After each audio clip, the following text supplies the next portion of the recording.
दोस्तों, welcome back to my YouTube channel Khan blog GGC. So guys, फिर एक बार आपका स्वागत है आपके अपने चैनल खान ब्लॉग जीजीसी में। मैं लेकर आया हूँ आपको गाइस, इस बार विशाल धरना प्रदर्शन हो रहा है जो कि वक्फ अमेंडमेंट बिल को लेकर लोग जमा हुए हैं और वक्फ अमेंडमेंट बिल के खिलाफ धरना प्रदर्शन में लोगों ने अपनी उपस्थिति दर्ज कराई है। गाइस, मैं आपको पूरा व्यू आपको कराऊंगा, पूरा व्यू आपको लेकर चलता हूँ, आपको दिखाता हूँ उस चीज़ के बारे में, इस जगह के बारे में, किस तरह से अमेंडमेंट बिल के खिलाफ लोगों ने धरना प्रदर्शन किया है। आप मेरे पीछे देख सकते हो गाइस, लोगों की भीड़ जमा हुई है, बहुत ज़बरदस्त तरीके से धरना प्रदर्शन चल रहा है। सो गाइस, मेरे साथ चलिए, मैं आपको पूरा इसका व्यू कराता हूँ। आइए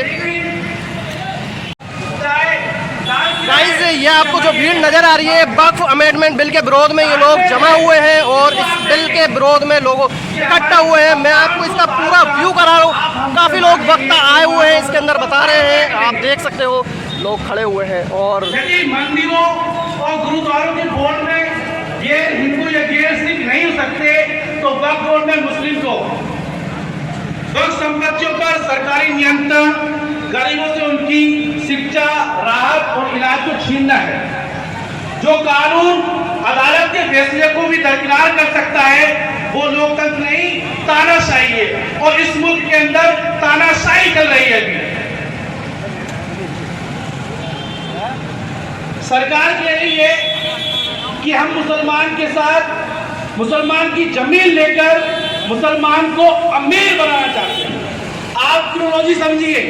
सरकार इस बात को कह रही है कि मुसलमान की जमीन लेकर और मुसलमान को फायदा पहुंचाएगी, लेकिन अभी सीधी सी बात यह है, अभी उत्तर प्रदेश के अंदर आपको मालूम है कि उत्तर प्रदेश सरकार, लोग अपनी छत पर नमाज नहीं पढ़ सकते, तो जो सरकार आपको अपनी छत पर नमाज नहीं पढ़ने दे रही, तो उससे आप क्यों उम्मीद कर सकते हैं? तो हम इस बिल का इसको रिजेक्ट करते हैं। और बात आई जमीन की, तो मुस्लिम पर्सनल वोट से ज्यादा जो जमीन है हमारे नॉन मुस्लिमों के पास है, क्रिश्चियन के पास है। उसकी 4 मिसाल मैं आपको देता हूँ।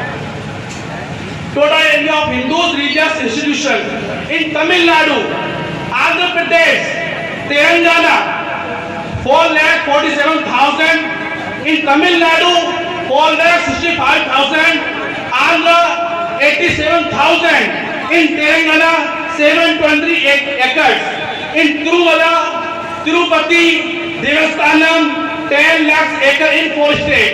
4 स्टेट के पास तकरीबन 12 लाख एकड़ जमीन है और यहाँ तो 9.5 लाख एकड़ पर लोगों के कीड़ा चल रहा है। हमें समझने की जरूरत है। आज सिर्फ पर्टिकुलर एक रब्बिल आलमीन वस्सलातु वस्सलाम अला रसूलिल करीम वल इमामिल मुजाहिदीन। स्टेज पर तशरीफ फरमा जिम्मेदारान और गंगापुर और आसपास के इलाके से तशरीफ लाए बाहिम्मत और पुरजोश हजरात को एसआईओ और वजीरपुर की जानिब से सलाम अर्ज करता हूँ। अस्सलामु अलैकुम व रहमतुल्लाहि व बरकातहू। आज इतनी शदीद गर्मी में काले कानून के खिलाफ अपना नाम दर्ज कराने आए आप लोग हुकूमत को वाज़ेह पैगाम दे रहे हैं कि तुमने जिस खून को मक्तल में दबाना चाहा, आज वो कूचा वो बाजार में आ निकला है। कहीं शोला, कहीं नारा, कहीं पत्थर बनकर खून चलता है तो रुकता नहीं संगीनों से, सर उठाता है तो दबता नहीं आईनों से। हजरात, वक्फ तरमीमी बिल को जब भारतीय संसद में पेश किया गया तो देश के गृह मंत्री चीख कर मुसलमानों को इसके फायदे गिना रहे थे।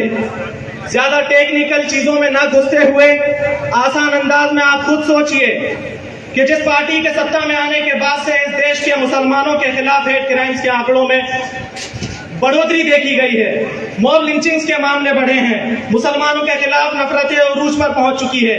पिछले साल अगर हेट स्पीचेस की रिपोर्ट अगर हम उठाकर देखेंगे तो मुसलमानों के खिलाफ सबसे ज्यादा अगर किसी पार्टी ने उगला है तो वो इसी पार्टी के सुप्रीम लीडर्स ने उगला है, जिनमें मोदी, अमित शाह, योगी आदित्यनाथ और हेमंत बिश्वा शर्मा जैसे नाम जो है सर फहरिस्त है।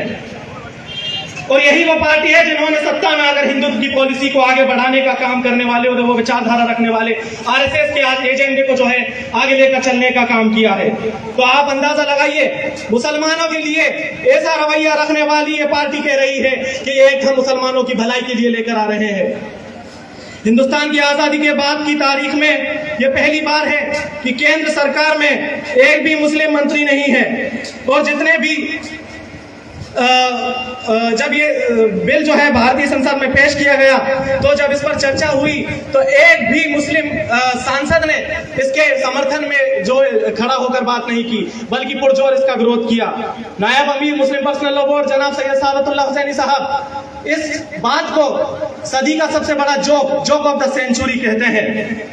यानी ये सदी का सबसे बड़ा मजाक है कि जो बिल उन्होंने ये कहकर संसद में पेश किया कि हम मुसलमानों की भलाई के लिए लेकर आ रहे हैं, एक भी मुसलमान एमपी उसके समर्थन में नहीं आया, बल्कि उसकी शदीद मुखालिफत की।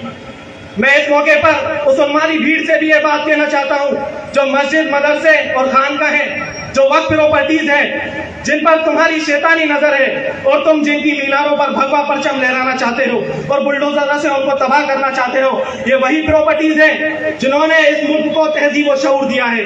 ये वही प्रॉपर्टीज है जो अमन और तहजीब के मराकज रही है। मैं इस मौके पर सरकार में बैठी पार्टी को संदेश देना चाहता हूँ कि हमने देश से अंग्रेजों को भगाया है, उनके मजालिम सहे, उनकी बुरी नीतियों और उनके काले कानूनों का विरोध किया और यहाँ से उनको भगाने में अपनी जानों के नजराने पेश किए और हमारी कुर्बानियां दी और यहाँ की मिट्टी को अपने खून से सींचा। हमने उस वक्त अंग्रेजों के खिलाफ बगावतें की जब तुम जिनका एजेंडा लेकर आगे चल रहे हो, यानी आरएसएस, उनके लीडर जो है अंग्रेजों को माफीनामे लिख रहे थे और जो है हिंदुस्तान की आजादी की लड़ाई लड़ने वाले लोगों के खिलाफ जो है अंग्रेजी अदालतों में जो है उनके खिलाफ गवाही दे रहे थे। जब ये कहते हैं कि हम ये कानून जो है मुसलमानों की भलाई के लिए लेकर आ रहे हैं क्योंकि हमको मुसलमानों की चिंता है और हम उनको बेहतर करना चाहते हैं, इसीलिए हम इस कानून में जो है वक्फ एक्ट में संशोधन करना चाहते हैं, तो एक ही बात, एक ही सवाल मैं इनसे पूछना चाहता हूं कि मुसलमानों के प्रति नफरत बढ़ रही है, इनके खिलाफ आप कानून क्यों नहीं लाते या उनके लिए कोई कड़ा कानून क्यों नहीं लाते? जब नासिर जुनैद और तबरेज जैसे बेगुनाह मुसलमानों को जो है बेगुनाह मुसलमानों को भीड़ के द्वारा मार दिया जाता है, बेवजह हमारे बेगुनाह भाई जेल में बंद हैं, उनके लिए कानून क्यों नहीं लाते? मसाजिद और मदारिस पर बुलडोजर चलाए जा रहे हैं, उनके लिए कानून क्यों नहीं लाते? कोई भी एरा गैरा आदमी आकर जो है हमारे बुजुर्गों को बेइज्जत करता है, उनकी दाढ़ियां नोचता है, कभी सड़कों पर, कभी ट्रेन में, कभी कहीं, उनके लिए कानून क्यों नहीं लाते? जनाब हजरात, इसका जो है जवाब साफ है कि गंगाधर ही शक्तिमान है। आखिर में गंगापुर की आवाम को सलाम पेश करता हूं जो इतनी शदीद गर्मी में मुस्लिम पर्सनल लॉ बोर्ड के एक बुलावे पर लब्बैक कहा और उम्मीद करता हूं कि मौका आने पर गंगापुर की आवाम जालिमों की आंखों में आंखें डालकर खड़ी होगी, बुलडोजरों के सामने सीना तान कर खड़ी हो जाएगी और अपने आबाओं की जमीन बचाने के लिए आखिरी हद तक खड़ी रहेगी। यही हमारा नारा है कि नॉट एन इंच बैक। आखिर में इन लाइन के साथ आपसे अलविदा लेता हूँ कि जहले परवरदा ये कदरे ये निराले कानून, जुल्म अदवान की टकसाल में ढाले कानून, तिश्नगी नफ्स के जज्बों की बुझाने के लिए नूए इंसा के बनाए हुए काले कानून, ऐसे कानून से नफरत है, अदावत है मुझे, इनसे हर सांस में तहरीक बगावत है मुझे। अस्सलाम। हम वक्फ बचाने निकले हैं, हम मस्जिद बचाने निकले हैं, हम मस्जिद बचाने निकले हैं, हम कब्रिस्तान बचाने निकले हैं, हम मदारिस बचाने निकले हैं, हम ईदगाह बचाने निकले हैं, हम मुल्क बचाने निकले हैं। हम तारीख पढ़ो कि मुसलमान ने मस्जिदें बचाने के लिए अपनी जानों की कुर्बानी दी है। अगर ये मुल्क हमारी मस्जिदों पर आंच लाती है ये हुकूमत, और अगर हमारी वक्फ की जमीनों को हड़प करना चाहती है, तो हम बता देना चाहते हैं कि हमारे सीने हाजिर हैं, हमारी जानें हाजिर हैं। हम अपनी जानें तो दे सकते हैं, अपना माल दे सकते हैं, हम अपने आप को कुर्बान कर सकते हैं। खुदा की कसम, मस्जिद, मदरसा और वक्फ की जमीन का एक इंच हिस्सा हम नहीं दे सकते इंशाअल्लाह। हम डरे हुए नहीं हैं, खौफजदा नहीं है, और ये इस बात की अलामत है कि 2 घंटे से ये मुसलमान खड़े हुए हैं, ये उम्मत मोहम्मदिया के जियाले खड़े होकर बता रहे हैं और हुकूमत की आंखों में आंखें डालकर बता रहे हैं कि अभी तो थोड़ी तादाद में आए हैं, अगर जरूरत पड़ी तो अगले बार अपने साथ कफन लेकर आएंगे और अपने बच्चों को कहेंगे कि आखिरी मुलाकात कर लो, आखिरी चेहरा तुम्हारे बाप तुम्हारे भाई का देख लो। अल्लाह अकबर, अल्लाह अकबर।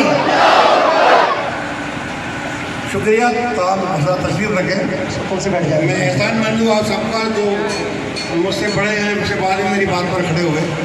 ये मेरी बात नहीं थी, मेरी औकात नहीं थी, उस मिशन की औकात नहीं है जिसके लिए हमारा जमा हुए हैं, और वो है इस्लामी औकाफ या इस्लामी शाहिद की हिफाजत। मोहतरम हज़रात में कुछ बातें दरिया भी न छोड़े हमने, बहरी जुल्मात में दौड़ा दिए घोड़े हमने। है हमें एक तेरे मार का आराओं में, खुशकियों में कभी लड़ते कभी दरियाओं में, दी अजाने कभी यूरोप के कलीसाओं में, कभी अफ्रीका के तपते हुए सहराओं में, शान आंखों में नजस्ती में उर्दू में जो इसमें जो है तबसरे आए गए, उलमा किराम के तबसरे आए हैं, कुछ मुस्लिम पर्सनल बोर्ड की तरफ से आए हैं, कुछ जो है इमारत शरिया बिहार उड़ीसा झारखंड की तरफ से तकरीबन 68 सफ़े में तो कुछ तफसीरें आए। इन तफसीरों को पढ़ें, समझें, समझने की कोशिश करें, क्योंकि ये प्रोपेगेंडा सिर्फ यूं ही नहीं, एक्ट के जरिए से नहीं। आपको अगर मालूम हो, इस एक्ट से पहले 2, 3, 4 साल